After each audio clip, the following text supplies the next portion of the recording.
Kumusta po kayo, mga minamahal naming tagapakinig, at maligayang pagbabalik sa ating channel na laging puno ng mga kwentong pumupukaw sa ating mga puso.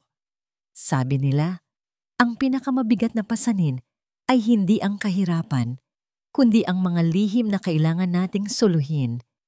Paano kung ang isang sikretong hindi mo sinasadyang malaman ang siyang magiging susi sa kaligtasan ng iba? Ngunit kapahamakan naman para sa sarili mong pamilya?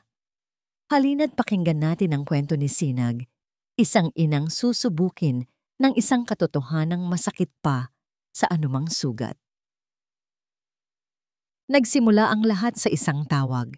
Nanginginig ang kamay ni Sinag habang hawak ang kanyang luma at gasgas ng cellphone. Ang boses ng doktor sa kabilang linya ay kalmado at profesional. Ngunit ang bawat salitang binitawan nito ay parang mga piraso ng yelong tumutusok sa kanyang puso. Kailangan na po siyang maoperahan sa lalong madaling panahon. Ginang Sinag.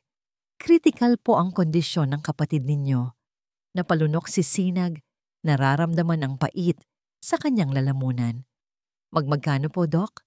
Halos pabulong niyang tanong, bagamat alam na niya sa kanyang puso na ang isasagot ay isang halagang hindi niya kailanman nakita sa buong buhay niya. Nang marinig niya ang numero, napapikit siya ng mariin. Ang mundo sa paligid niya ay tila umikot. Ang halaga ng operasyon ay isang bundok na imposibleng akyatin para sa isang tulad niyang nabubuhay lang sa paglalabada at paminsan-minsang pagtitinda ng kakanin. May isa lang siyang pag-asa, o mas tamang sabihing may isa lang siyang taong malalapitan, kahit pa nangangahulugan iyon na kailangan niyang lunukin ang lahat ng kanyang kahihiyan. Ang kanyang anak, si Elias. Ilang sandali pa, nakasakay na si Sinag sa isang mausok na jeep. Mahigpit ang kapit sa kanyang lumang pitaka na naglalaman lang ng pamasahe at ilang baryang panlamantian. Ang bawat metro na inuusad ng sasakyan palapit sa magarbong subdibisyon kung saan nakatira ang kanyang anak ay nagpapabigat sa kanyang dibdib. Mahal na mahal niya si Elias, ngunit mula nang ikasal ito kay Mahalina, isang pader na hindi nakikita ang tila humarang sa pagitan nilang mag-ina. Nang sa wakas ay marating niya ang bahay na bato na may malaking gate, nag-atubili pa siya bago kumatok. Ang bahay ay maganda, simbolo ng lahat ng tagumpay na naabot ng kanyang anak. Ngunit para kay Sinag, ang bahay na ito ay malamig, kasing lamig ng pakikitungo ng kanyang manugang. Si Mahalina mismo ang nagbukas ng pinto. Maganda pa rin ito gaya ng dati, nakasuot ng isang simpleng bestida na nagpamukha pa rin ditong elegante. Ngumiti ito sa kanya, ngunit isang nangiting hindi kailanman umabot sa mga mata. "Oh, nanay, kayo po pala. Bakit hindi po kayo nagsabi na darating kayo?" Sabi ni Mahalina, bahagyang nakaharang pa rin sa pinto na para bang ayaw siyang papasukin. "Pasensya na, Lina. May mahalaga lang sana akong sasabihin kay Elias." Mahinang sagot ni Sinag. Pilit na iwinawaksi ang pakiramdam na isa siyang pulubi sa harap ng palasyo. "Ay, wala po si Elias. Nasa trabaho pa," sabi ni Mahalina, bago bumuntong hininga na parang napipilitan. "Sige po, tuloy po muna kayo. Pero saglit lang po at may pupuntahan din ako." Pinaupo siya ni Mahalina sa isang mamahaling sofa sa sala. Ang buong lugar ay napakalinis at makintab, walang kahit isang alikabok. Kumuha ito ng isang basong tubig mula sa kusina at inilapag ito sa lamesa sa kanyang harapan nang may kaunting kalabog. "Heto po, Nay. Maghintay na lang po kayo dyan." Pagkasabi niyon, umupo si Mahalina sa kabilang sofa, kinuha ang kanyang makintab na telepono at nagsimulang mag-scroll, tuluyan ng binaliwala ang kanyang presensya. Lumipas ang 10, 15 minuto. Ang bawat segundo ay parang karayom na tumutusok sa pasensya ni Sinag. Ang pag-aalala niya para kay Pag-asa ay humahalo sa kahihiyang nararamdaman niya. Nang hindi na niya matiis, tumayo siya. "Lina, Anak, baka pwedeng umuwi na lang ako at tumawag na lang mamaya. Tumingin si Mahalina mula sa kanyang telepono, isang bakas ng inis sa kanyang mukha. Nandito na rin lang po kayo, Nay. Hintayin niyo na. Ay teka, bago ko makalimutan, pakikuha naman po ng laruan ni Junior sa kwarto. Andoon lang sa may paanan ng kama. Ilalagay ko lang sa bag niya. Ang simpleng utos ay nagpabigat lalo sa puso ni Sinag. Ngunit para sa anak niya, para sa pag-asang matulungan ng kapatid niya, tumango na lang siya. Sige anak. Dahan-dahan siyang pumasok sa master's bedroom. Ang silid ay malawak at amoy mamahaling pabango. Habang hinahanap niya ang laruan, bigla niyang narinig ang tunog ng mga takong ni Mahalina na papalapit sa pinto ng silid. Kasunod niyon ay ang boses nito, nagsasalita sa telepono. Natigilan si Sinag. Hindi niya alam kung bakit, pero isang matinding kaba ang biglang kumalat sa kanyang dibdib. Kung makikita siya ni Mahalina sa loob ng kwarto, baka isipin nitong may masama siyang ginagawa.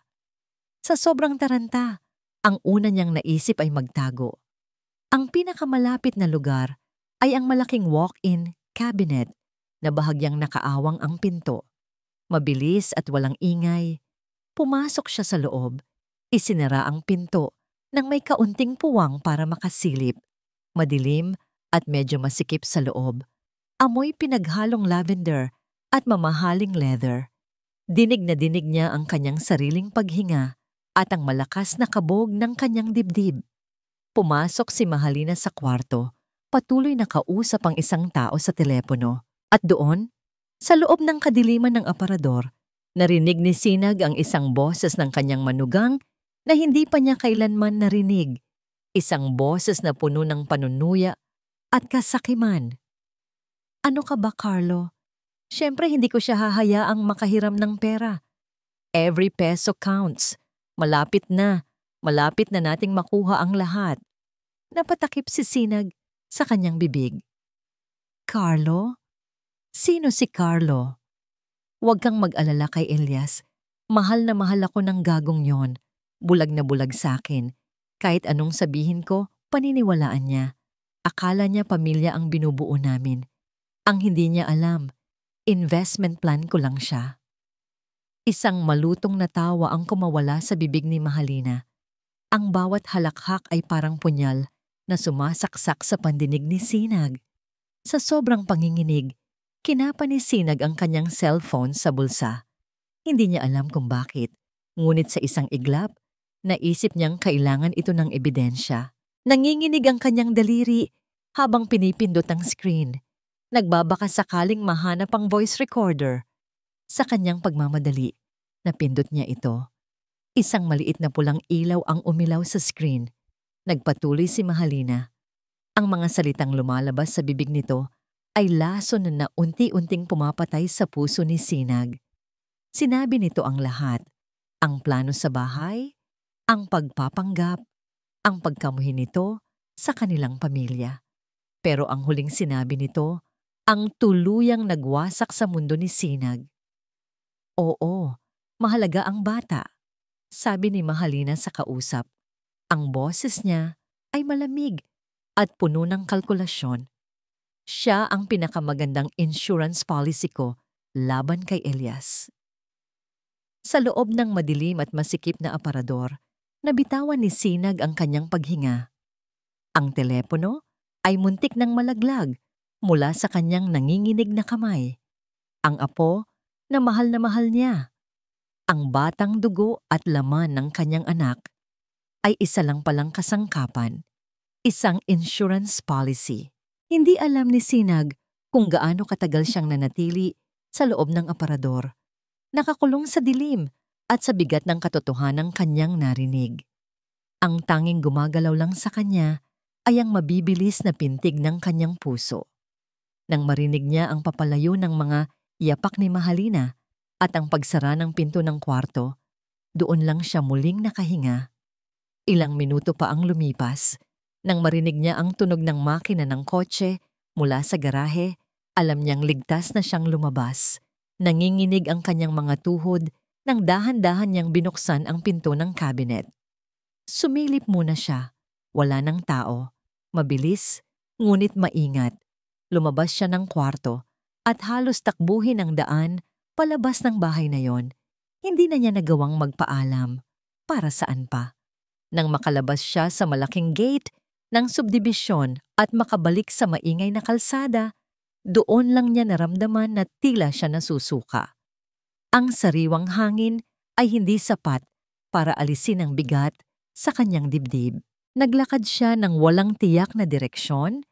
Ang mga sasakyan at tao sa paligid ay parang mga anino lang na dumadaan.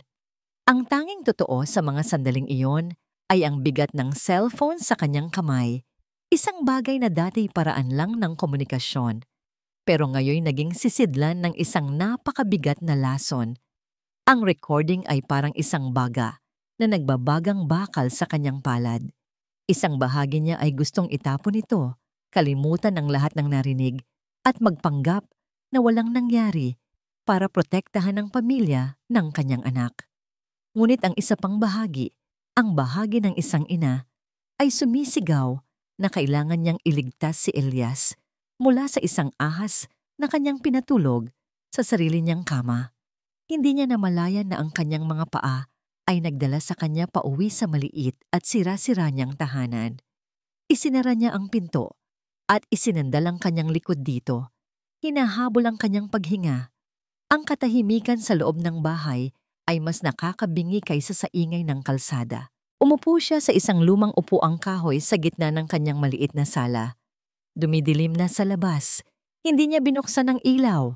Sa dilim, kinuha niya ang isang pares ng lumang earphones mula sa isang kahon. Nanginginig ang kanyang mga kamay habang isinasaksak ito sa kanyang telepono. Pinindot niya ang play. Ang boses ni Mahalina ay muling umaling-awngaw. Ngayon ay direkta na sa kanyang mga tainga. Ang bawat salita, bawat tawa, bawat buntong hininga ay mas malinaw, mas matalas, mas masakit. Ang unang pakikinig ay puno ng pagkabigla. Hindi pa lubos na tanggap ng kanyang isipan ang kataksilan. Pinakinggan niya ulit. Sa pangalawang beses, ang pagkabigla ay napalitan ng matinding kirot. Nang marinig niya ang mga katagang, "Mahal na mahal ako," ng gagong yon, isang hikbi ang kumawala sa kanyang mga labi. Ang anak niya, ang kanyang mabait at mapagmahal na si Elias. Ganoon na lang pala ang tingin dito ng babaeng pinag-alayan nito ng lahat. At ang apo niya, isang insurance policy. Ang sakit ay parang mga bubog na dumudurog sa kanyang puso. Pinakinggan niya sa pangatlong beses. Ngayon, ang kirot ay dahan-dahang nag-aapoy at naging galit. Isang galit na hindi pa niya naramdaman sa buong buhay niya. Galit para sa panloloko. Galit para sa pag-abuso sa kabutihan ng kanyang anak. Isang galit ng isang inang nakitang sinasaktan ang kanyang supling. Bigla, isang alaala ang pumasok sa kanyang isip. Ang araw ng kasal ni Elias at Mahalina. Naaalala pa niya ang nangiti ni Mahalina habang naglalakad ito sa altar. Ngunit naaalala rin niya ang isang saglit nang akala ng lahat ay walang nakatingin, na nakita niya ang malamig at makalkulang tingin sa mga mata nito habang tinititigan ang mamahaling singsing sa daliri. Noong mga panahong iyon, iwinaksin niya ang isiping iyon. Isang maling akala lang daw, sabi niya sa sarili. Ngayon, alam na niyang tama pala ang kanyang kutob. Habang nakaupo siya sa dilim, biglang umilaw ang screen ng kanyang telepono at nag-ring. Ang pangalan ni Elias ang lumitaw. Saglit siyang natigilan, hindi alam kung anong gagawin. Ngunit sa huli, huminga siya ng malalim at sinagot ito. Sinusubukang gawing normal ang kanyang boses. "Anak?" "Ma, kamusta po? Napatawag lang ako. Galing po ako sa trabaho. Kararating ko lang sa bahay." Masayang bati ni Elias. "Nagluto po si Lina ng paborito kong adobo. Sabi niya, namimiss ka na raw niya. Bakit hindi po kayo dumaan dito minsan?" Ang bawat salita ni Elias ay isang patalim. Ang kanyang kaligayahan ang kanyang kawalang malay. Hindi alam ni Sinag kung paano niya sasabihin ang katotohanang sisira sa mundong ito. Ngunit habang naririnig niya ang pagmamahal sa boses ng kanyang anak para sa babaeng yun, alam niyang wala na siyang pagpipilian. Kailangan nitong malaman. Kailangan niyang protektahan ang kanyang anak. Elias, sabi ni Sinag, ang boses niya ay nanginginig na ngayon. Hindi dahil sa takot, kundi dahil sa bigat ng kanyang desisyon. Anak, kailangan nating mag-usap. Tungkol saan po, Ma? May problema po ba kay Tita Pag-asa? Huminga ng malalim si Sinag. Pinipiga ang telepono sa kanyang kamay. Hindi tungkol sa tita mo. Tungkol ito kay Mahalina. Ang boses ng kanyang ina sa kabilang linya ay nag-iwan ng isang butil ng kaba sa puso ni Elias. Pagkatapos ng tawag, ilang minuto siyang nakatitig lang sa kawalan. Tungkol ito kay Mahalina. Ang mga salitang yon ay paulit-ulit na umalingaw-ngaw sa kanyang isipan. Hindi niya ugaling mag-isip ng masama, lalo na kung tungkol sa dalawang pinakamamahal niyang babae sa mundo. Siguro ay may hindi lang sila pagkakaintindihan. O baka naman, namimiss lang siya ng kanyang ina at gumagawa lang ng paraan para magkita sila. Oo, siguro nga iyon lang. Kinabukasan, habang nagmamaneho papunta sa napag-usapan nilang kapihan, sinubukan niyang maging positibo. Dumaan pa siya sa isang maliit na panaderya para ibili ito ng paborito nitong ensaymada na may maraming keso sa ibabaw. Isang maliit na regalo, isang paalala na mahal niya ito, kahit na madalas ay abala siya sa trabaho at sa sarili niyang pamilya. Pagdating niya sa kapihan, nakita niya agad si Sinag na nakaupo sa isang mesa sa may sulok, malayo sa ibang mga tao. Ang paraan ng pagkakaupo nito, bahagyang hukot, ang mga kamay ay magkapatong sa ibabaw ng mesa na para bang nagdarasal, ay agad na nagpahiwatig sa kanya na mayroon ngang problema. Nawala ang ngiti sa kanyang labi at napalitan ito ng pag-aalala. Ma, bati niya habang marahang inilalapag ang maliit na kahon ng ensaymada sa mesa. Hinalikan niya ito sa pisngi. Malamig ang balat nito. Anak, salamat sa pagdating, sagot ni Sinag. Ang boses ay bahagyang paos. Okay lang po ba kayo? Tanong agad ni Elias. Tungkol po ba ito sa pera para kay Tita Pag-asa? Ma, sinabi ko naman po sa inyo, tutulong ako. Huwag na po kayong mag-alala. Umiling si Sinag. Hindi tumitingin ng diretso sa kanya. Hindi lang tungkol doon, anak. Nag-order si Elias ng kape para sa kanilang dalawa. Sa mga sandaling naghihintay sila, ang katahimikan ay halos nakakabingi. Kitang-kita niya ang pag-aalinlangan sa mukha ng kanyang ina. Ang hirap nitong humanap ng tamang salita. Anak, alam mong mahal na mahal kita, panimula ni Sinag. At ang kaligayahan mo, ang pamilya mo, iyon ang pinakamahalaga sa akin. Alam ko po yon, Ma. Malumanay na sagot ni Elias, bagamat nagsisimula nang kumabog ng mas mabilis ang kanyang dibdib. Kaya mahirap para sa akin na sabihin to. Pero kailangan mong malaman, nag-aatubiling sabi nito. Anak, kailangan mong mag-ingat kay Mahalina. Natigilan si Elias. Ang mga salitang yon ay parang isang malakas na sampal. Mag-ingat? Ano pong ibig niyong sabihin, Ma? Nakita niya ang paglunok ng kanyang ina. May mga naririnig ako, Elias. May mga bagay siyang ginagawa na hindi mo alam. Hindi siya tapat sa'yo. Sa isang iglap, isang pader na yari sa pag-ibig at pagtatanggol, ang biglang itinayo ni Elias sa paligid ng kanyang puso. Ang pag-aalala niya para sa ina ay biglang napalalitan ng pagkadismaya. Ito na nga ba ang sinasabi niya? Ang matagal nang hindi pagkagusto ng kanyang ina sa kanyang asawa. Maano po bang pinagsasabi ninyo? Sabi niya, ang tono niya ay bahagyang tumaas. Si Lina po ang pinag-uusapan natin dito, ang asawa ko, ang ina ng anak ko. Pero yun na nga, Elias. Hindi po totoo yan. Mabilis niyang putol sa sasabihin nito. Bigla, ang lahat ng magagandang alaala niya kasama si Mahalina ay parang mga sundalong humilera para ipagtanggol ito.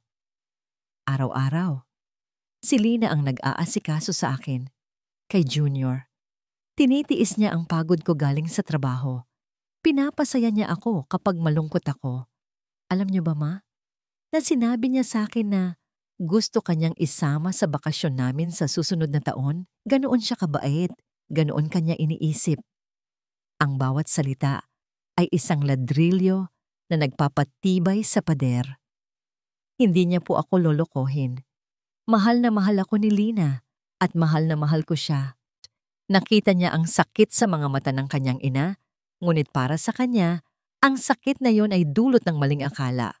Ma, please, huwag niyo namang sirain ang pamilya ko dahil lang hindi niyo matanggap si Lina. Ang mga salitang yon ang tuluyang nagpabagsak sa natitirang lakas ng loob ni Sinag. Nakita ni Elias ang pagtulo ng mga luha sa mga mata nito at kahit nasaktan siya sa nakita, mas nangingibabaw ang kanyang pagkadismaya. Hindi mo naiintindihan, anak. Umiiyak na, sabi ni Sinag. Ang hindi ko po maintindihan ay kung bakit ginagawa niyo to. Mariing sagot ni Elias. Tumayo siya. Hindi na makayanan ang bigat ng pag-uusap. Inilagay niya ang ilang pirasong pera sa ilalim ng kanyang tasa ng kape. Pasensya na po, Ma. Pero kailangan ko nang umalis. Hindi na niya hinintay ang sagot nito. Mabilis siyang naglakad palabas ng kapihan. Iniwan ang kanyang inang umiiyak at ang ensaymadang hindi man lang nagalaw sa ibabaw ng mesa. Sa biyahe pauwi, naghahalo ang galit at lungkot sa kanyang dibdib. Galit dahil sa pakiramdam niya'y hindi nire-respeto ng kanyang ina, ang kanyang desisyon, ang kanyang pamilya. At lungkot dahil nasaktan niya ito. Pagdating niya sa bahay, sinalubong siya ng isang matamis na ngiti at isang mahigpit na yakap mula kay Mahalina. Ang bango nito, ang lambing nito, ito ang kanyang paraiso, ang kanyang tahanan. Paano magagawa ng kanyang ina na pagdudahan ang lahat ng ito? Mahal, anong problema? Bakit ganyan ang itsura mo? Malambing na tanong ni Mahalina habang hinahaplos ang kanyang mukha. Hindi na napigilan ni Elias. Ikinuwento niya ang lahat. Ang mga sinabi ng kanyang ina. Habang nagsasalita siya, nakita niya ang dahan-dahang pagbabago sa mukha ni Mahalina. Ang nangiti nito ay nawala at ang mga mata nito ay nagsimulang mamasa. Nang matapos siya, nagsimula itong umiyak ng tahimik. Mga luhang dahan-dahang tumulo sa maganda nitong mukha. Alam ko namang hindi pa rin ako gusto ng nanay mo, sabi nito sa gitna ng mga hikbi. Pero hindi ko akalain na kaya niyang gumawa ng ganoong kasinungalingan para lang sirain tayo. Niyakap niya ito ng mahigpit. Ang bawat patak ng luha nito ay nagpatibay sa kanyang paniniwala. Ang kanyang ina ang nagkakamali. Ang kanyang asawa ang biktima. Shh, tahan na, sabi niya habang hinahagkan ng buhok nito. Huwag mo nang isipin yon. Ako ang bahala. Kakausapin ko ulit si Mama. Hindi ko hahayaang saktan kanya. Habang yakap niya ang kanyang asawa, hindi niya nakita ang saglit na pagbabago sa ekspresyon ni Mahalina sa likod ng mga luha nito. Isang malamig, makalkulang tingin na nagpaplano na ng susunod nitong hakbang. Pagkatapos ng masakit na pag-uusap nila ni Elias, alam ni Sinag na isang digmaan ang kanyang sinusuong. Isang digmaan na dehado siya. Ang kalaban niya ay hindi lang ang kanyang manugang. Kalaban niya ang pag-ibig na bumulag sa kanyang sariling anak. Ang tanging sandatan niya ay ang recording sa kanyang telepono. Ngunit alam niyang kung ipipilit niya ito nang hindi handa si Elias, lalo lang itong magagalit at hindi maniniwala. Kailangan niyang maghintay ng tamang pagkakataon. Ngunit si Mahalina ay hindi marunong maghintay. Kinabukasan, Nagulat si Sinag nang may kumatok sa kanyang pinto. Nang buksan niya ito, bumungad sa kanya ang nakangiting mukha ni Mahalina. May bitbit na isang malaking basket ng mga prutas, mansanas, ubas at imported na mga kahel na alam niyang napakamahal. "Good morning po, Nay!" Masayang bati ni Mahalina na para bang walang anumang nangyari. "Napadaan lang po ako. Pinag-alala niyo po kasi ako kahapon." Sabi ni Elias, medyo masama raw po ang pakiramdam niyo. Ang bawat salita ay matamis, ngunit ang mga mata nito ay matalas. Sinusuri ang bawat sulok ng kanyang maliit at payak na tahanan. Alam ni Sinag na ito ay isang pagpapakitang tao, isang palabas. Ngunit wala siyang magawa, kundi ang anyayahan itong pumasok. "Salamat, Lina, pero hindi mo na kailangang mag-abala," sabi ni Sinag habang inilalapag ni Mahalina ang basket sa maliit nilang lamesa. Ang kulay ng mga prutas ay tila hindi bagay sa kupas na pintura ng kanyang bahay. "Naku, Nay, hindi po abala yon," sabi ni Mahalina habang hinahaplos ang braso ni Sinag. Ang haplos ay magaan, ngunit para kay Sinag, ang pakiramdam ay parang may gumagapang na ahas. "Nag-aalala lang po talaga ako. Alam niyo na, pamilya tayo.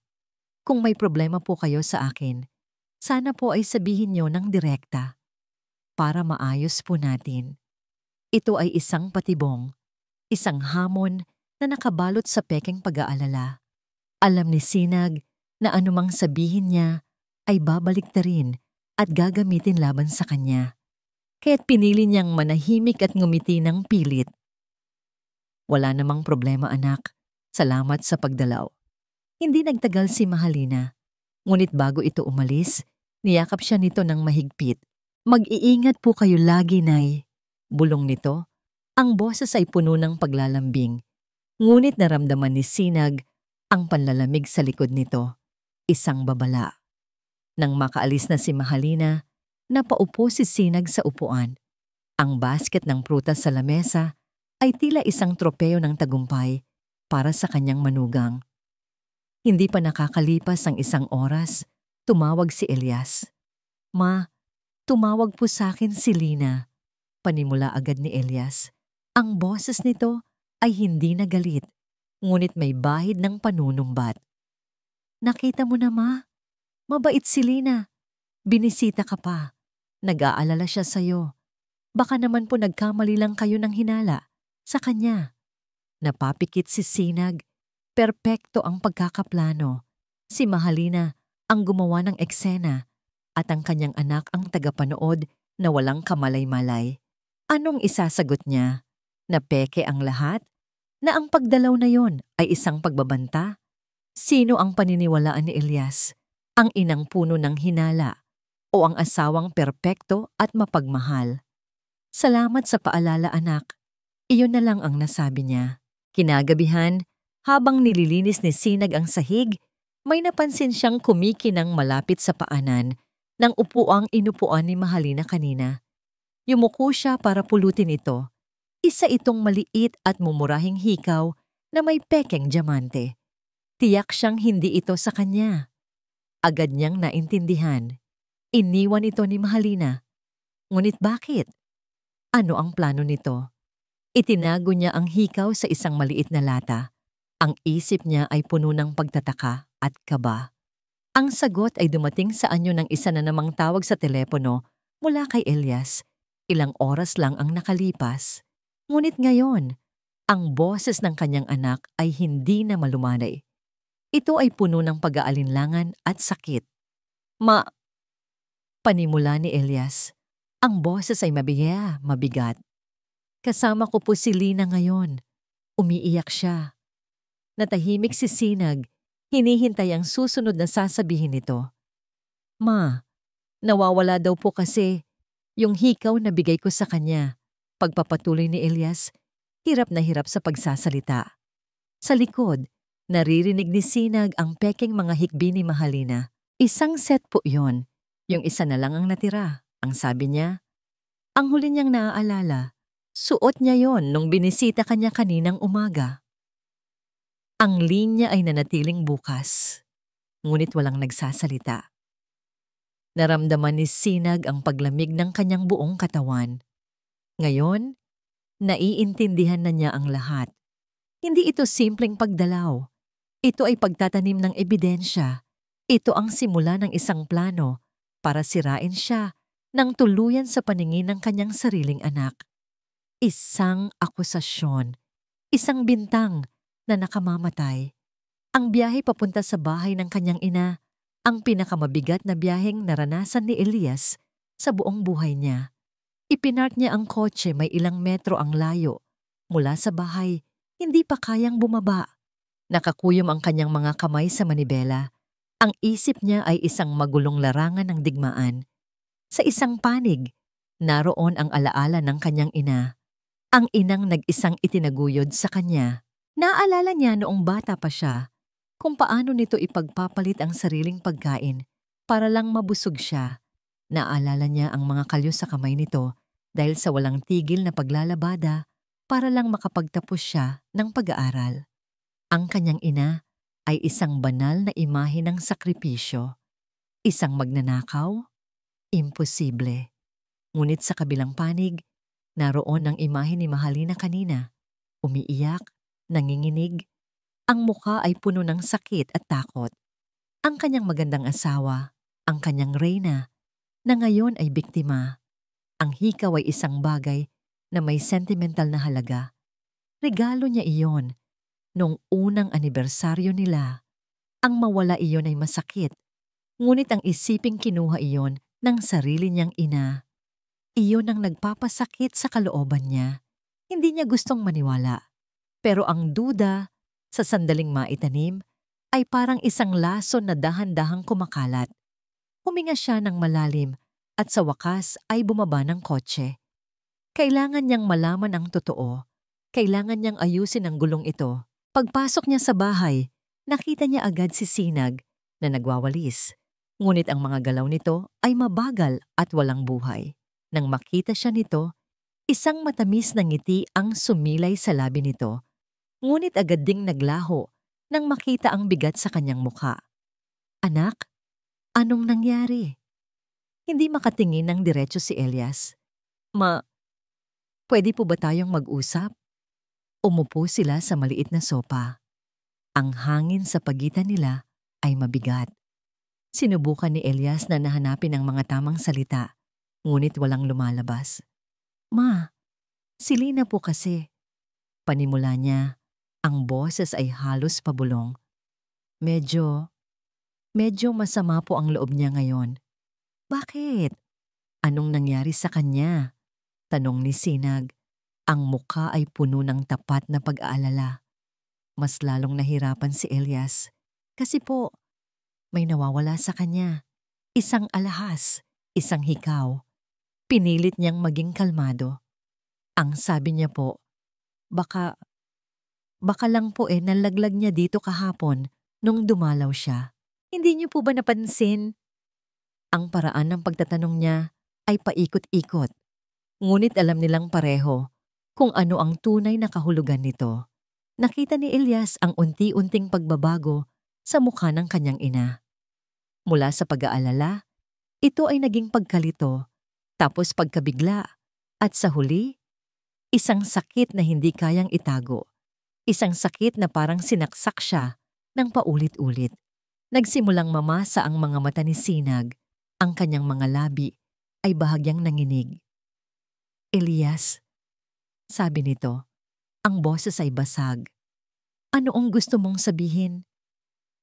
Hindi naman po sa ganoon, ma, pero ano ang tingin mo sa akin?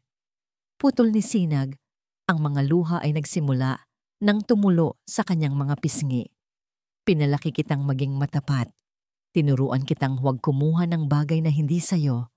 Tumingin ito ng diretso sa kanyang mga mata at nakita ni Elias ang pagkadurog ng puso nito. At ngayon, sa tingin mo magnanakaw ang nanay mo? Ang bawat salita ay isang dagok sa konsensya ni Elias. Gusto niyang bawiin ang lahat, ngunit huli na. Ang laso ng duda ay naisatinig na. Sa sobrang sakit at galit na naramdaman, biglang tumayo si Sinag. Ang kanyang pagiging mahinahon ay biglang naglaho na parang bula. "Hindi ako magnanakaw," sigaw nito. Ang boses ay puno ng pait. Ang babaeng hindi niya kailanman naririnig na magtaas ng boses ay sumisigaw na ngayon sa kanyang harapan. "Ang asawa mo ang manloloko!" Sa kanyang galit, kinuha nito ang cellphone mula sa bulsa. "Gusto mong malaman ang totoo, Elias? Ha? Ito! Ito ang totoo!" Nanginginig ang mga kamay nito habang kinakalikot ang screen na para bang hindi sigurado kung ano ang pinipindot. Sa kanyang pagmamadali, sa halip na mahanap ang tamang file, aksidente niyang napindot ang play sa huling recording na kanyang pinakinggan. Isang maikli, ngunit napakalinaw na piraso ng boses ang biglang pumuno sa katahimikan ng silid. Boses ni Mahalina. "Wala akong pakialam kay Elias." Natigilan si Sinag. Mabilis niyang pinatay ang telepono, ngunit huli na ang lahat. Ang 3 segundong yon ay parang isang walang hanggan. Ang mga salita ay nanatiling nakalutang sa hangin, nagyeyelo. Si Elias ay napako sa kanyang kinatatayuan. Ang kanyang paghinga ay tila nahinto. Hindi siya makagalaw. Hindi siya makapagsalita. Ang tanging naririnig niya ay ang paulit-ulit na pag-alingawngaw ng boses ng kanyang asawa sa loob ng kanyang isipan. Sinasabi ang mga salitang dumurog sa pundasyon ng kanyang mundo. Umalis si Elias sa bahay ng kanyang ina na parang isang taong nawawala sa sarili. Ang 3 segundong iyon, ang boses, ang mga salita, ay parang isang sirang plaka na paulit-ulit na tumutugtog sa loob ng kanyang bungo. Wala akong pakialam kay Elias. Sa biyahe pa uwi, halos hindi niya namalayan ang daan. Ang isip niya ay lumilipad. Sinusubukang humanap ng anumang lohikal na paliwanag. Baka gawa-gawa lang iyon? Baka pinutol lang ng nanay niya ang isang mas mahabang pag-uusap para mag-iba ang kahulugan. Baka hindi talaga boses ni Mahalina yon. Pero alam niya sa kaibuturan ng kanyang puso na nagsisinungaling siya sa sarili niya. Ang boses na yon, ang tono, ang paraan ng pagbigkas, iyon ay ang boses ng babaeng pinakamamahal niya. Pagdating niya sa bahay, sinalubong siya ni Mahalina. Nakabihis na ito ng pantulog. Ang mukha ay bakas pa rin ang pamumugto dahil sa peking pag-iyak kanina. "Mahal, anong sabi ni nanay? Nakita ba niya?" Tanong nito. Ang boses ay puno ng pag-asa. Tinitigan lang siya ni Elias. Sa unang pagkakataon, tiningnan niya ang kanyang asawa hindi bilang isang anghel, kundi bilang isang palaisipan. "Wala raw, mahal. Baka nalaglag mo sa ibang lugar." Nakita niya ang bahagyang pagkadismaya sa mukha nito bago ito muling ngumiti. "Sayang naman, pero okay lang. Ang mahalaga, nagkausap kayo ni nanay." Hindi na sumagot si Elias. Ngumiti lang siya ng pilit at nagtungo sa banyo para maligo. Umaasang kayang anurin ng tubig ang mga salitang dumudungis sa kanyang isipan. Pero hindi. Ang mga salita ay nakadikit na. Sa mga sumunod na araw, nagsimulang magbago si Elias. Sa labas, sinusubukan niyang maging ang dating mapagmahal na asawa at ama. Ngunit sa loob, isa na siyang espiya sa sarili niyang pamamahay. Nagsimula siyang magmasid. Napansin niya kung paano ito madalas na may kausap sa telepono nang pabulong kapag inaakala nitong tulog na siya. Napansin niya ang mga bagong damit at alahas nito na hindi niya maalalang binili para dito. Mga maliliit na bagay lang, mga detalye na dati binabaliwala niya, ngunit ngayon naging mga pulang bandila na iwinawagayway sa harap niya. Isang gabi, habang naghahapunan sila, sinubukan niyang magtanong. "Mahal, may naalala lang ako." Kaswal niyang sabi. Noong araw na pumunta si Mama sa bahay, yung unang beses, "May kausap ka ba sa telepono noon?" Nakita niya ang saglit na pagtigil ni Mahalina sa pagsubo. 1 segundo lang yon, ngunit sapat na. "Ha? Hindi ko na matandaan, mahal. Bakit mo naman naitanong? Sagot nito, bago ngumiti ng matamis. Pinagdududahan mo ba ako? Muli, ang tanong ay ibinalik sa kanya. Isang perpektong depensa. Hindi naman, naitanong ko lang. Sabi na lang niya, at ibinaling ang atensyon sa kanyang pagkain. Ngunit ang pag-iwas nito ay isa na namang patunay. Ang binhi ng duda ay nagsimula ng mag-ugat. Kinabukasan, habang nasa trabaho, ginawa niya ang isang bagay na hindi niya akalaing magagawa niya kailanman. Binuksan niya ang online account ng kanilang phone plan. Tiningnan niya ang billing statement para sa telepono ni Mahalina. Ang kanyang mga mata ay nagsimulang mag-scan sa listahan ng mga tawag. Karamihan ay mga numero ng mga kaibigan nito at ng pamilya nito. Ngunit may isang numero doon na nakakuha ng kanyang pansin. Isang numerong hindi pamilyar sa kanya, ngunit tinatawagan ni Mahalina halos araw-araw. Minsan ay umaabot pa ng higit 1 oras. Madalas ay sa mga oras na nasa trabaho siya. Kinopya niya ang numero at bumalik sa trabaho, ngunit ang isip niya ay wala na roon. Nang gabing iyon, sa hapagkainan, habang masayang nagkukwento si Mahalina tungkol sa araw nito, kasama si Junior, nagpasya si Elias na isagawa ang kanyang huling pagsubok. Alam mo, mahal, sabi niya sa gitna ng pagkain. Ang tono niya ay sinadya niyang maging magaan at nagbibiro. Kanina sa opisina, may narinig akong kwentuhan. May isang babae raw doon na huli ng asawa niya na may ibang kausap sa telepono. Ang sabi daw ng babae, wala daw siyang pakialam sa asawa niya. Nakakatawa, no? Imagine, may mga taong kayang sabihin yon. Habang nagsasalita siya, hindi niya inaalis ang tingin kay Mahalina. At doon niya nakita. Hindi ito isang malaking reaksyon. Hindi ito pagsigaw o pagtanggi. Ito ay isang bagay na mas maliit ngunit mas makahulugan. Nakita niya ang saglit na panlalaki ng mga mata nito. Nakita niya kung paano bahagyang nanginig ang kamay nitong may hawak na kutsara na naging dahilan ng isang maliit na kalansing nito sa plato. At higit sa lahat, nakita niya ang takot, isang dalisay, hindi maitatagong takot na dumaan sa mga mata nito bago ito pilit na ngumiti. Oo nga, nakakaloka, sabi ni Mahalina. Ang boses ay bahagyang naging matinis. Mga tao talaga. Hindi na sumagot si Elias, ngunit sa loob-loob niya, isang malamig na katotohanan ang gumapang. Totoo nga, totoo ang lahat. Alam na ni Mahalina na malapit na siyang mabuking. Alam niyang nawawala na ang kontrol niya sa sitwasyon. At para sa isang tulad niya, ang kawalan ng kontrol ay mas masahol pa sa kamatayan. Kailangan niyang gumawa ng isang desperadong hakbang. Kinabukasan, habang abala si Elias sa isang mahalagang meeting, biglang nag-vibrate ang kanyang telepono. Si Mahalina ang tumatawag. Hindi niya sana sasagutin. Ngunit sunod-sunod ang tawag nito. May masama siyang kutob. Hello? Mahal, nasa meeting ako. Ang narinig niya sa kabilang linya ay hindi ang normal na boses ni Mahalina. Ito ay boses ng isang taong puno ng takot, sinasabayan ng malalakas na hikbi. Elias, tulungan mo ako. Sigaw nito. Si nanay mo. Pumunta siya dito. Sinisigawan niya ako. Sinasaktan niya ako, Elias.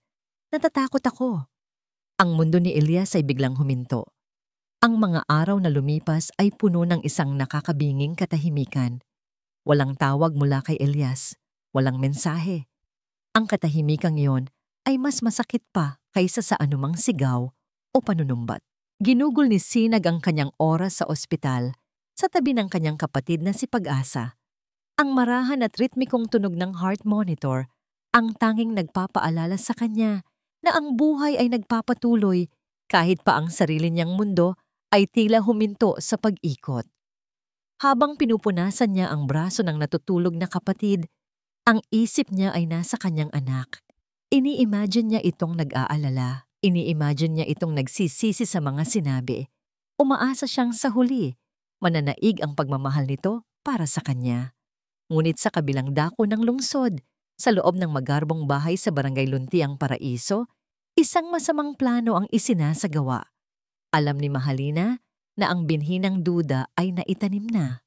Ngayon, kailangan niya itong diligan ng isang kasinungalingang wawasak sa lahat. Naghintay siya ng tamang oras kung kailan alam niyang pinakaabala si Elias sa trabaho.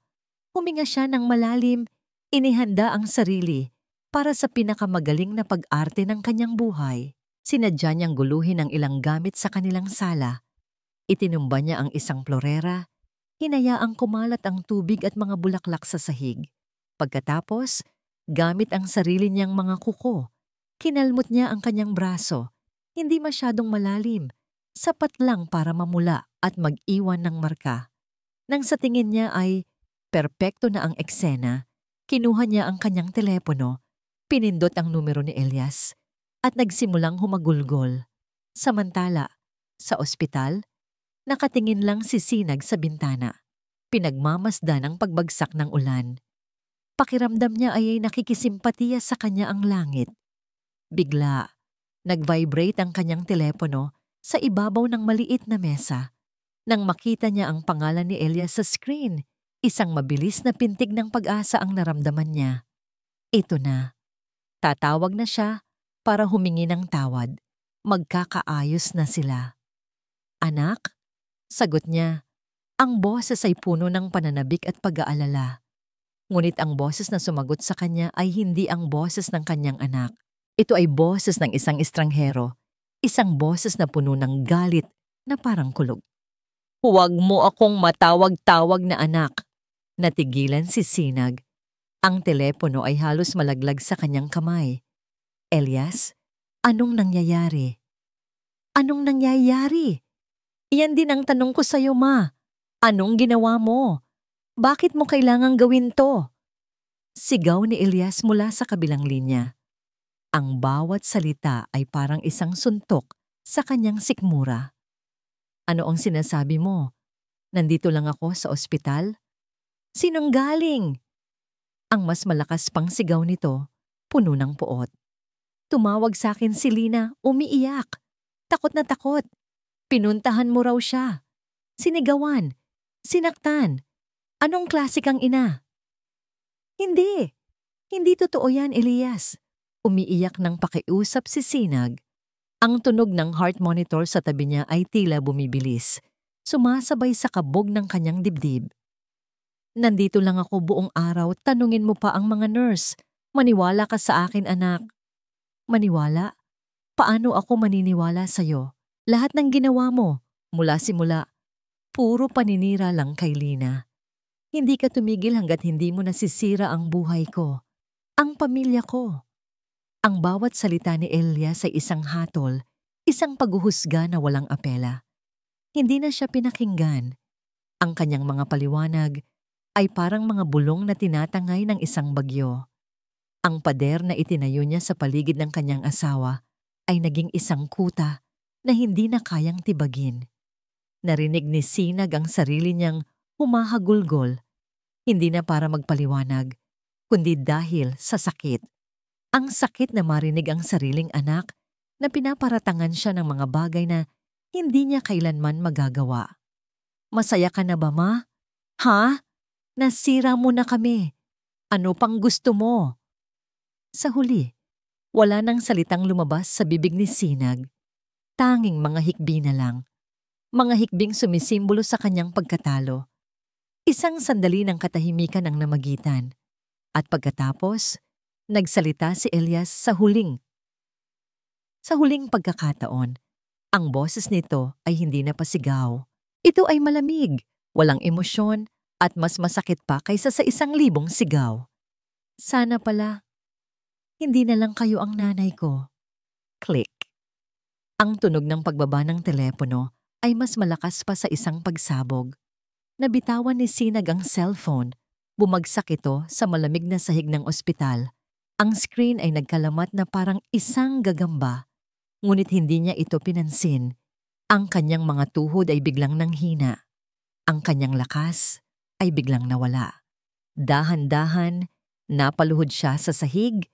Ang kanyang mga kamay ay nakatakip sa kanyang muka, habang ang kanyang buong katawan ay niyayanig ng hindi mapigilang pag-iyak. Wala na. Talo na siya. Hindi lang niya nabigong iligtas ang kanyang anak. Ang mas masakit pa, nawala na ito sa kanya ng tuluyan na tokeno. Sa sahig ng malamig na ospital, pakiramdam ni Sinag ay isa siyang basag na salamin. Ang bawat piraso ay sumasalamin sa sakit at kawalan ng pag-asa. Ang mga salita ng kanyang anak, "Sana pala hindi na lang kayo ang nanay ko," ay isang lason na kumalat sa bawat ugat niya. Pinamanhid ang kanyang puso. Pinatay ang kanyang kaluluwa. Hindi niya alam kung gaano siya katagal na nakaluhod doon. Ang tanging naririnig ay ang sarili niyang mga hikbi. Ang mundo sa labas ng pintuan ng silid ay nagpatuloy. Mga yabag ng mga nurse, ang mahinang anunsyo sa intercom. Ngunit sa loob ng kanyang mundo, ang lahat ay gumuhuna. Isang mahinang kamay ang humaplos sa kanyang balikat. Dahan-dahan niyang itinaas ang kanyang tingin. Nakikita niya ang kanyang kapatid na si Pag-asa, bahagyang nakaangat mula sa pagkakahiga. Ang muka ay maputla, ngunit ang mga mata ay puno ng pag-unawa at lakas. Hindi ito nagsasalita. Nakikinig lang ito sa kanyang pag-iyak. Wala na. Pag-asa. Wala na. Humahagulgol na, sabi ni Sinag. Itinakwil na ako ng sarili kong anak. Pinunasan ni Pag-asa ang mga luha sa pisinggi ng kanyang ate gamit ang nanginginig nitong kamay. Narinig ko ang bahagi ng usapan niyo. Mahinang sabi nito, ang boses ay bahagyang paos. Pero hindi ako naniniwala na yun na ang katapusan. Umiling si Sinag. Hindi mo naintindihan. Bulag na siya. Nilason na ni Mahalina ang isip niya. Talo na ako. Ate, sabi ni Pag-asa, mas humigpit ang hawak sa kanyang balikat. Hindi ka patalo hanggat hindi ka sumusuko. Hinintay nitong magtama ang kanilang mga mata. Noong mga bata pa tayo, naaalala mo ba? Noong inaaway ako ng mga kalaro natin dahil ang payat-payat ko, ikaw ang laging humaharang sa akin. Ikaw ang laging lumalaban para sa akin. Kahit mas malalaki pa sa iyo ang mga umaaway sa akin, hindi ka marunong sumuko noon. Ang alaala ay nagdulot ng panibagong bugso ng luha kay Sinag. Ang Sinag na kilala ko ay isang mandirigma. Pagpapatuloy ni Pag-asa, ang boses ay nagkakaroon ng lakas. Ang ate ko, hindi niya hahayaang manalo ang kasamaan. Oo, masakit ang mga sinabi ni Elias. Pero sinabi niya yon dahil sa kasinungalingan, hindi dahil sa katotohanan. Ate, hindi ka nag-iisa. Ang mga salita ni Pag-asa ay parang isang patak ng tubig sa isang tuyong lupa. Dahan-dahan, ang matinding sakit ay nagsimulang mapalitan ng ibang emosyon. Isang bagay na matagal na niyang kinalimutan, ang tapang. Ang tapang ng isang ina na ipaglaban ng kanyang anak kahit pa ang kalaban ay ang anak niya mismo. Tumingin si Sinag sa kanyang kapatid. Pagkatapos ay sa basag na screen ng kanyang telepono na nakakalat sa sahig. Pinulot niya ito. Gumaan ang kanyang pakiramdam nang makitang umilaw pa rin ang screen nang pindutin niya ang power button. Gumagana pa. Binuksan niya ang voice recorder app. Nandoon pa rin ang file. Ang sandata niya. Ano yung gagawin mo, ate? Tumingin si Sinag kay Pag-asa. At sa unang pagkakataon, sa loob ng maraming araw, isang kislap ng determinasyon ang makikita sa kanyang mga mata. Gagawin ko ang dapat kong ginawa noon pa. Lalaban ako.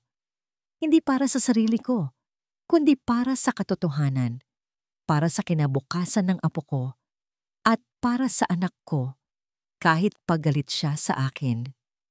Hindi na ito ang boses ng isang biktima. Ito na ang boses ng isang mandirigma. Kinuha niya ang kanyang lumang address book at hinanap ang isang numero. Isang pinsan na matagal na niyang hindi nakikita. Isang security guard sa isang malaking mall na marunong sa teknolohiya. May naisip siyang plano. Isang desperadong plano, ngunit ito na lang ang natitira niyang pag-asa. Habang hinihintay ang sagot sa kanyang text, isang mensahe ang biglang pumasok sa kanyang telepono. Isang group message mula sa isang kamag-anak ni Mahalina na hindi pa siya inaalis sa listahan. Isang imbitasyon. You're invited to Junior's first birthday bash. Please come and celebrate with us tomorrow at 3 p.m. Venue, Elias and Mahalina's residence. Napangiti si Sinag, ngunit isang ngiting mapait at puno ng determinasyon. Hindi nila siya inaasahan. Hindi nila alam na darating siya. Ito na. Ito na ang pagkakataon. Ang pagdiriwang na dapat ay puno ng saya ay magiging isang entablado para sa katotohanan. Ang bahay ni na Elias at Mahalina ay puno ng tawanan, masayang musika, at amoy ng masasarap na pagkain. Ang mga lobo na may kulay asul at puti ay nakasabit sa bawat sulok. Isang malaking banner na may nakasulat na Happy First Birthday Junior ang sentro ng dekorasyon. Ang lahat ay perpekto. Ang lahat ay isang magandang larawan ng isang masaya at matagumpay na pamilya. Si Elias ay nakatayo sa isang tabi. Karga-karga ang kanyang anak. Pilit nang ngumingiti sa mga bisita. Sinusubukan niyang maging masaya para sa kanyang anak. Ngunit sa likod ng kanyang mga ngiti, ang kanyang puso ay mabigat. Ang mga salitang binitiwan niya sa kanyang ina ay parang mga tinik na nakabaon sa kanyang lalamunan. Alam niyang nasaktan niya ito ng sobra, ngunit ang galit at pagkadismaya na naramdaman niya noong araw na yon ay bumulag sa kanya. Pinili niyang paniwalaan ang kanyang asawa. Pinili niyang protektahan ang kanyang pamilya. Si Mahalina naman ay ang perpektong hostess. Bumabati sa bawat bisita. Ang kanyang tawa ay parang musika sa pandinig. Ang kanyang muka ay nagliliwanag sa tagumpay. Nanalo siya. Ang kanyang biyenan ay wala na sa eksena. Ang kanyang asawa ay nasa ilalim ng kanyang kontrol. Ang lahat ay naaayon sa kanyang plano. Sa gitna ng kasiyahan, bumukas ang pinto. Isang katahimikan ang biglang namayani nang makita ng lahat kung sino ang dumating. Nakatayo doon si Sinag. Hindi siya nakasuot ng magarbong damit, tanging isang luma ngunit malinis na bestida. Wala siyang dalang regalo. Ang tanging dala niya ay ang kanyang sarili at ang isang maliit na itim na bagay sa kanyang kamay. Isang portable Bluetooth speaker na hiniram niya sa kanyang pinsan. Ang mga mata ng lahat ay napako sa kanya. Ang mga bulungan ay nagsimula. Si Mahalina ang unang nakabawi sa pagkabigla. Isang anino ng inis at takot ang dumaan sa kanyang mukha bago ito muling napalitan ng isang pekeng ngiti. Nay, anong ginagawa niyo dito? Hindi siya pinansin ni Sinag. Ang kanyang mga mata ay nakatuon lamang sa isang tao, sa kanyang anak. Agad na lumapit si Elias. Ang mukha ay puno ng pagkalito at galit. Ma, ano ang ginagawa niyo dito? Hindi ba't sinabi ko na Alam ko ang sinabi mo, anak. Mahinahong putol ni Sinag. Ang kanyang boses ay hindi nanginginig. Ito ay kalmado, ngunit puno ng bigat. Pero apo ko ang may kaarawan at may dala akong espesyal na regalo para sa kanya. Hindi namin kailangan ng regalo niyo, singit ni Mahalina. Papalapit sa kanila. Sinubukan nitong hawakan ang braso ni Elias, isang kilos ng pag-aari. Umalis na po kayo, Nay. Nakakaya sa mga bisita. Si Mahalina ay gumaganap bilang biktima. Ang kanyang boses ay puno ng pakiusap. Nagpapaawa kay Elias na protektahan siya mula sa masamang biyenan. Mahal, please, paalisin mo na siya. Ngunit hindi natinag si Sinag. Tumingin siya sa paligid, sa mga mukha ng pamilya ni Mahalina, sa mga kaibigan nilang nagkukunwaring walang nakikita. Pagkatapos, tumingin siyang muli ng diretso sa mga mata ni Elias. Ang mga matang minsan ay puno ng pagmamahal para sa kanya, ngayoy puno ng pagdududa. Anak, patawarin mo ako. Ngunit kailangan mong marinig ang katotohanan. Bago pa man makakilos si Elias o si Mahalina, Itinaas ni Sinag ang kanyang kamay.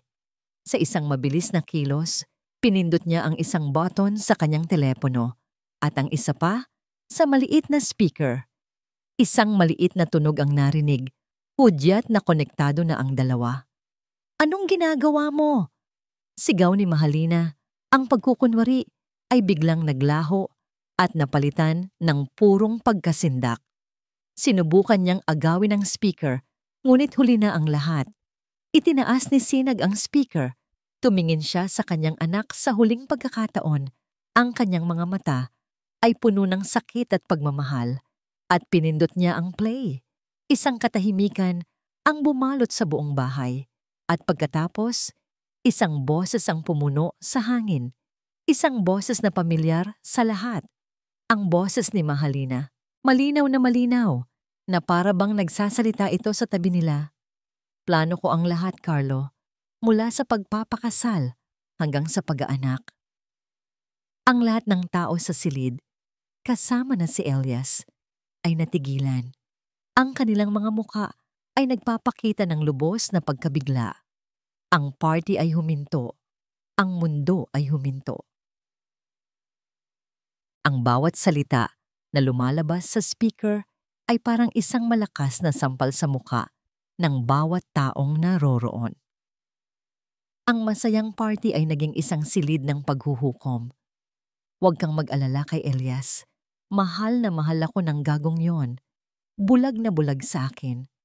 Akala niya pamilya ang binubuo namin.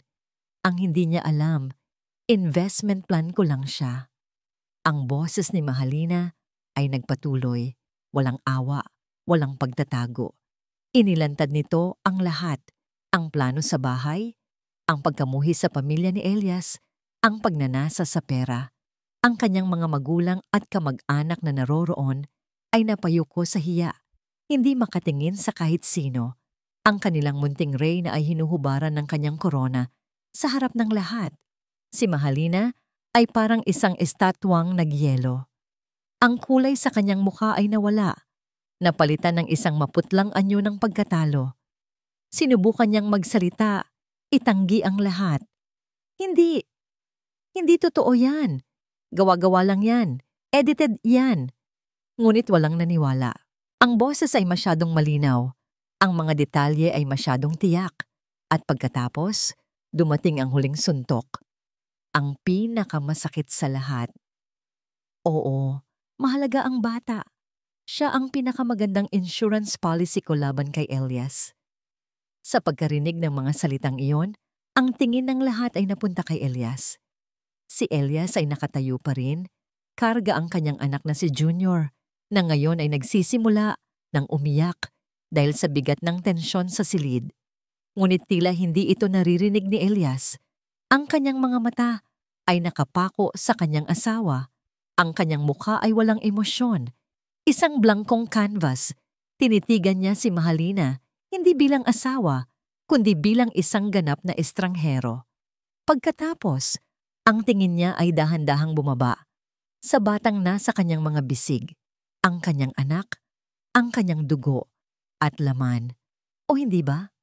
Ang batang binuo pala, hindi dahil sa pag-ibig, kundi dahil sa isang kontrata, isang kasangkapan, isang insurance policy. Ang blangkong canvas ng kanyang mukha ay biglang nagpakita ng isang emosyon, hindi galit, hindi lungkot, isang bagay na mas malalim, pagkawasak. Ang puso ni Elias sa mga sandaling iyon ay hindi lang nabiyak.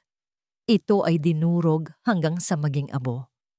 Ang pader na kanyang itinayo para protektahan ang kanyang pamilya ay gumuho at sa ilalim ng mga guho, nandoon siya, sugatan at nag-iisa.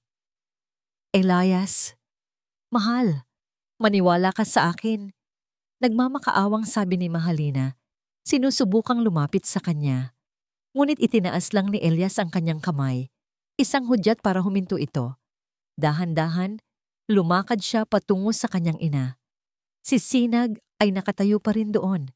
Ang mga luha ay umaagos na sa kanyang mga pisngi, hindi dahil sa tagumpay, kundi dahil sa sakit na nakikita niya sa mga mata ng kanyang anak. Walang salitang namutawi. Maingat na inabot ni Elias ang umiiyak na si Junior sa kanyang ina. Pagkatapos, humarap siyang muli kay Mahalina. Ang lamig sa kanyang mga mata ay kayang magpayelo ng apoy. "Tapos na tayo," sabi niya. Ang boses ay kalmado ngunit may bigat ng isang pinal na hatol. "Hindi, Elias. Please, pakinggan mo ako. Umalis ka sa bahay ko," sabi ni Elias, hindi na pinansin ang kanyang pagmamakaawa. Pagkatapos, tumingin siya sa mga magulang at kamag-anak ni Mahalina na hanggang ngayon hindi pa rin makagalaw. Ang kanyang tingin ay matalas, puno ng galit na ngayon lang lumabas. "Umalis na kayo. Ngayon din." Walang sino man ang nangahas na sumuway. Isa-isa, ang mga bisita ay nagsimulang mag-alisan. Dala ang kahihiyan at mga bulungan. Iniwan nila ang isang sirang party, isang sirang pamilya. Nang tanging sila na lang ang natira. Si Elias, si Sinag na karga si Junior at si Mahalina na nakaluhod na ngayon sa sahig at humahagulgol. Lumapit si Elias sa kanyang ina. Kinuha niya ang kamay nito at pinisil ito ng mahigpit. At sa harap ng babaeng nagwasak sa kanya, niyakap niya ang kanyang ina. Isang yakap na puno ng pagsisisi, sakit, at pasasalamat. Sa yakap na yon, sa gitna ng pagkawasak, isang bagay ang nagsimulang mabuo muli. Ilang linggo ang lumipas. Ang bahay na dati puno ng mga pekeng tawanan ay nabalot ng isang mabigat na katahimikan. Ang proseso ng annulment ay sinimulan na. Si Mahalina ay umalis nang walang anumang nakuha. Tanging ang kahihiyan na dala-dala. Ang batas, sa tulong ng malinaw na ebidensya ng panloloko at masamang hangarin, ay pumanig kay Elias. Ngunit ang bawat legal na tagumpay ay parang isang patak lang ng tubig sa isang malawak na disyerto ng sakit. Sa mga unang araw, si Elias ay parang isang multo sa sarili niyang bahay. Madalas siyang nakaupo lang sa sala, nakatitig sa kawalan. Ang isip ay paulit-ulit na binabalikan ang bawat kasinungalingan, bawat pagpapanggap, bawat matamis na salita na ngayon ay lasang-lason. Si Sinag ang nanatili sa kanyang tabi. Hindi ito nagsasalita ng marami. Hinahayaan lang niya ang kanyang anak na danasin ang sakit. Nagluluto siya ng pagkain na madalas ay hindi ginagalaw ni Elias. Nililinis niya ang bahay na puno ng mga alaala ng isang huwad na pamilya. At higit sa lahat, inaalagaan niya si Junior, ang batang naging simbolo ng lahat ng sakit, ngunit siya ring tanging dahilan para bumangon. Isang hapon, natagpuan ni Sinag si Elias na nakaupo sa sahig ng nursery room, hawak ang isang maliit na laruang eroplano. Ang mga mata nito ay nakatitig dito. Ngunit ang isip ay malayo. "Dinalaw ko si Pag-asa kanina," mahinang sabi ni Sinag habang umuupo sa tabi niya. Unti-unti na siyang lumalakas. Ang sabi ng doktor, maganda ang pag-unlad niya. Hindi sumagot si Elias. "Nagpasya na akong ibenta ang maliit na bahay ko, anak." Pagpapatuloy ni Sinag. "Kulang pa kasi para sa huling bayarin sa ospital." "Okay lang. Pwede naman akong tumira muna sa..." "Hindi," biglang sabi ni Elias. Ang kanyang boses ay garalgal dahil sa matagal na hindi pagsasalita. Tumingin siya sa kanyang ina at sa unang pagkakataon, nakita ni Sinag ang isang kislap ng buhay sa mga mata nito. "Hindi niyo po ibebenta ang bahay niyo, Ma?" Tumayo si Elias. "Ang bahay na ito," sabi niya, habang iginagala ang kanyang paningin sa paligid. "Ang bahay na ito ang ibebenta ko. Bawat sulok nito may alaala ng kasinungalingan. Hindi tayo pwedeng magsimula ulit dito." Nang mga sumunod na araw, isang bagong Elias ang nakita ni Sinag. Kumikilos na siya. Nagsimula siyang mag-empake ng mga gamit. Ang mga damit ni Mahalina, mga litrato nila, lahat ng bagay na magpapaalala sa kanya dito ay inilagay niya sa mga kahon at ipinamigay. Ang natira lang ay ang mga gamit niya at ni Junior. Isang gabi, matapos mailigpit ang halos lahat ng gamit, nagtimpla si Sinag ng kape at umupo sa tabi ni Elias sa balkonahe. Ang tanging ilaw lang nila ay ang buwan. Ma, basag ni Elias sa katahimikan. Patawad. Isang salita lang yon, ngunit naglalaman ito ng isang karagatan ng pagsisisi. Patawad po dahil hindi ako naniwala. Patawad dahil binulag ako. Patawad dahil nasaktan ko kayo ng sobra. Hinawakan ni Sinag ang kamay ng kanyang anak. Magaspang ito at pagod. Walang ina ang hindi nagpapatawad sa kanyang anak. Elias, ang mahalaga, gising ka na. Tumingin si Elias sa malayo. Ang mga mata ay nagsimulang mamasa. Paano po ako magsisimula ulit, ma? Paano ko titingnan si Junior nang hindi naaalala na ginamit lang siya? Ito ang tanong na bumabagabag sa kanya gabi-gabi. Ang sakit ng pagtataksil ng isang asawa ay isa. Ngunit ang katotohanang ang sarili niyang anak ay bahagi ng isang masamang plano ay ibang klase ng sugat. Tingnan mo siya bilang isang biyaya. Mahinang sagot ni Sinag.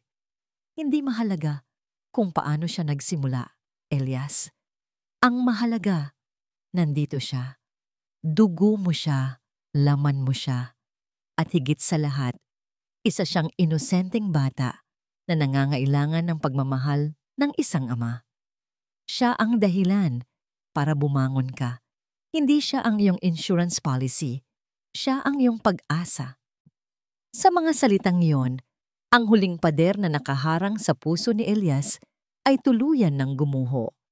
Ang mga luhang matagal na niyang pinigilan ay bumuhos na parang ulan. Humagulgol siya na parang isang bata sa balikat ng kanyang ina. Para sa nawalang pag-ibig, sa nasirang tiwala, at sa pamilyang hindi naman pala totoo. Niyakap lang siya ni Sinag ng mahigpit. Hinayaan niyang ilabas nito ang lahat ng sakit. Inaalis ang lahat ng lason. Ang paghilo may nagsimula na. Ilang araw ang lumipas. Sa huling pagkakataon, tumayo sila sa harap ng bahay na ngayon ay wala ng laman. Isang for sale sign ang nakasabit na sa gate. Saan tayo pupunta, ma? Tanong ni Elias. Karga si Junior. Ngumiti si Sinag. Uuwi tayo, anak. Sa isang lugar na mas maliit pero mas totoo. Habang papalayo sila, hindi na nila nilingon ang bahay. Ang nakaraan ay nasa likod na nila. Sa kanilang harapan, kahit hindi pa malinaw, ay isang bagong simula. Isang taon ang lumipas. Ang malakas na halakhak ng isang bata, ang pumuno sa isang maliit, ngunit maaliwalas na apartment. Si Junior, na ngayon ay halos 2 taong gulang na, ay masayang nagtatakbo sa sala, hinahabol ang isang bolang goma na inihagis ng kanyang ama. Dahan-dahan lang, champion, natatawang sabi ni Elias habang pinapanood ang kanyang anak. Ang kanyang mga mata, na dati puno ng sakit at pagdududa, ay mayroon ng kislap ng kapayapaan at pagmamahal. Mula sa kusina, lumabas si Sinag, may dalang isang bandehado ng mainit na pandesal at kape. Ang kanyang mukha ay mayroon ng mas kaunting mga guhit ng pag-aalala at mas maraming linya ng mga ngiti. Heto na ang merienda ng mag-ama. Masaya niyang sabi. Ang buhay nila ay simple. Ang apartment na kanilang inuupahan ay hindi maihahambing sa laki at ganda ng dati nilang bahay. Ngunit dito, sa loob ng 4 na sulok ng kanilang bagong tahanan, ang hangin ay magaan. Ang bawat sulok ay puno. Hindi ng mamahaling gamit, kundi ng totoong pagmamahalan. Si Pag-asa, na ngayon ay tuluyan ng magaling mula sa kanyang operasyon, ay madalas dumalaw, nagdadala ng kwento at tawanan. Ang pera mula sa pagbenta ng bahay ni Elias ay hindi lang nakatulong sa pagpapagamot nito, kundi naging puhunan din para makapagsimula sila muli. Nakahanap si Elias ng bagong trabaho sa isang mas maliit na kumpanya. Hindi kasing laki ng sahod, ngunit mas may oras siya para sa kanyang pamilya. Isang hapon, habang natutulog si Junior, naupo si Elias sa tabi ng kanyang ina sa maliit nilang balkonahe. Pinagmamasdan nila ang paglubog ng araw. Naaalala niyo pa po ba, Mama? Yung araw na sinabi ko sa inyo Yung mga bagay na yon, basag ni Elias sa katahimikan. Hindi na niya kailangang sabihin kung ano. Alam na alam pa rin nila. Tumingin si Sinag sa kanya at ngumiti. Naaalala ko. Pero ang mas naaalala ko ay yung araw na niyakap mo ako sa gitna ng gulo. Iyon ang mas mahalaga, anak. Hindi ko po alam kung paano ako makakabawi sa inyo. Nakabawi ka na, Elias, sabi ni Sinag habang hinahaplos ang kanyang likod. Sa bawat umaga na nakikita kitang isang mabuting ama kay Junior. Sa bawat gabi na umuuwi kang may ngiti sa labi. Sa bawat sandaling pinipili mong maging mas matatag kaysa sa kahapon, higit pa iyon sa sapat. Tumahimik sila, ninamnam ang payapang sandali. Ang mga sugat ng nakaraan ay hindi pa rin tuluyang naghihilom. May mga peklat na mananatili magpakailanman. Ngunit natutunan na nilang mabuhay kasama ng mga ito. Ang mga peklat na yon ang nagpapaalala sa kanila kung gaano sila katatag. Habang papalubog ang araw, nag-vibrate ang telepono ni Elias. Isang mensahe mula sa isang katrabaho. Elias, may kape bukas pagkatapos ng trabaho. Sama ka. Ang pangalan sa screen ay Rina. Isang bagong kaibigan sa opisina. Isang taong nakarinig sa mga pira-pirasong kwento ng kanyang nakaraan, ngunit hindi siya hinusgahan. Ngumiti si Elias. Hindi isang nangiting puno ng kilig o pag-asa sa pag-ibig. Isang simpleng ngiti lang. Ang ngiti ng isang taong handa nang muling tumingin sa hinaharap. Ipinakita niya ang mensahe sa kanyang ina. Tumingin si Sinag sa telepono, pagkatapos ay sa kanyang anak. Wala siyang sinabi. Ngumiti lang siya. Isang ngiting puno ng pag-unawa at basbas. Ang pag-ibig ay minsan nang nagdulot ng pagkawasak sa kanilang buhay. Ngunit hindi nito pinatay ang kakayahan nilang umibig muli. Siguro hindi pa ngayon. Siguro hindi pa bukas. Pero sa tamang panahon, alam ni Sinag na ang puso ng kanyang anak ay muling bubuksan. Tumingin si Sinag sa papalubog na araw. Ang ginintuang sinag nito ay tumatama sa kanyang mukha. Naramdaman niya ang init, hindi lang sa kanyang balat, kundi sa kanyang puso. Ang pangalan niya, sa wakas, ay sumasalamin na sa kanyang nararamdaman. Sa gitna ng nasirang pamilya, sila, isang ina, isang anak, at isang apo ay nakahanap ng isang bagong liwanag, isang bagong sinag ng pag-asa. At dito po nagtatapos ang ating kwento. Isang paglalakbay na nagturo sa atin ng isang mahalagang aral na ang katotohanan, kahit gaano pa kasakit, ang siyang tanging magpapalaya sa atin. At ang pagmamahal ng isang ina ay isang ilaw na kayang tumagos kahit sa pinakamadilim na gabi. Maraming salamat po sa inyong walang sawang pagsubaybay at pakikinig. Sana po ay may napulot kayong aral at inspirasyon sa kwento ni Sinag at Elias. Ano po ang masasabi ninyo sa kanilang pinagdaanan? I-comment po ninyo sa ibaba at sabihin nyo na rin kung anong uri ng kwento ang gusto nyong marinig sa susunod. Hindi dito nagtatapos ang ating paglalakbay. Marami pa pong kwentong kasing ganda at mas puno ng aral dito sa aming channel. Kung nagustuhan nyo ang kwentong ito, i-like, i-share sa pamilya at mga kaibigan. At mag-subscribe na rin para lagi kayong updated sa mga susunod pa naming kwento.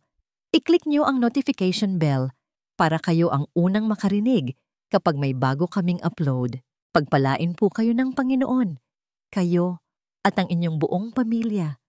Hanggang sa muli.